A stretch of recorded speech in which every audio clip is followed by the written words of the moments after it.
علیکم۔ ایک عدد و شمار کے مطابق 8,000 بندے جو ہیں وہ پاکستان میں مسنگ پرسن ہیں۔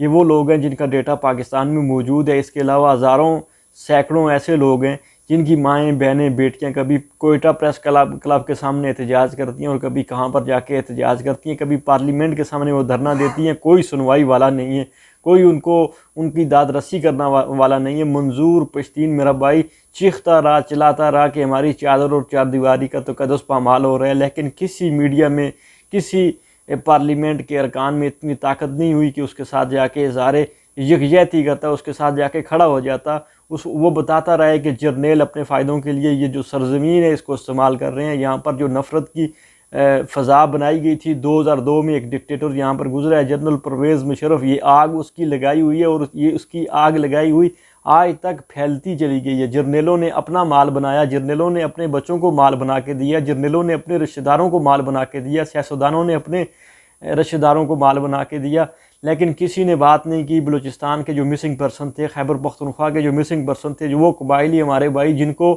جبری طور پہ جو ہے اغوا کیا گیا، اس کے بعد ان کا کوئی پتہ نہیں ہے آج تک۔ ان کی مائیں بہنیں بیٹیاں جو ہے وہ احتجاج کرتی آ رہی ہیں، میڈیا میں طاقت نہیں تھی کہ ان کا احتجاج دکھایا جائے۔ منظور پشتین کو ابھی تک اجازت نہیں ہے کہ وہ ٹی وی پہ آ کے یہ باتیں کرے، وہ ٹیلی ویژن سکرین پہ نہیں آ سکتے۔ کیوں نہیں آ سکتے؟ یہ سارے سوالات ہیں جن کے جوابات 24 کروڑ عوام کو چاہیے۔ جنرل